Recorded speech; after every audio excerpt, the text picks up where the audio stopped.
INTUC Malappuram ജില്ലാ കമ്മിറ്റിയുടെ നേതൃത്വത്തിൽ ചുമട്ടുതൊഴിലാളി ജില്ലാ ക്ഷേമ ബോർഡിന് മുന്നിൽ പ്രതിഷേധ ധർണ സംഘടിപ്പിച്ചു. ചുമട്ടുതൊഴിലാളികളെ ESI പദ്ധതിയിൽ ഉൾപ്പെടുത്തുക, ചുമട്ടുതൊഴിലാളി ക്ഷേമ ബോർഡിൽ നിന്നും 100 കോടി സർക്കാരിലേക്ക് വക മാറ്റിയത് പുനഃപരിശോധിക്കുക, ക്ഷേമനിധി ബോർഡിനെ സംരക്ഷിക്കുക, ചുമട്ടുതൊഴിലാളി നിയമ ഭേദഗതി ഉടൻ നടപ്പിലാക്കുക, സബ് കമ്മിറ്റി ഓഫീസുകളുടെ പ്രവർത്തനം കാര്യക്ഷമമാക്കുക തുടങ്ങിയ ആവശ്യങ്ങൾ ഉന്നയിച്ചായിരുന്നു ധർണ. ചുമട്ടുതൊഴിലാളികളെ ഇല്ലായ്മ ചെയ്യുന്ന തരത്തിലുള്ള ഭരണമാണ് 7 വർഷം കൊണ്ട് മുഖ്യമന്ത്രി പിണറായി വിജയന്റേതെന്ന് INTUC ജില്ലാ പ്രസിഡന്റ് VP ഫിറോസ് ധർണ ഉദ്ഘാടനം ചെയ്തുകൊണ്ട് പറഞ്ഞു.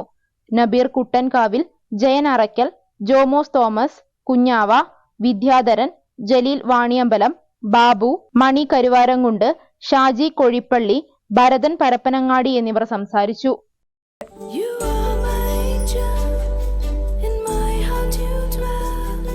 Your smile just keeps me warm, yes I can tell. So I will hold you with the finest, softest and the best. Oh yes I will. Poppies, yes please. Poppies, the way we love, the way we care.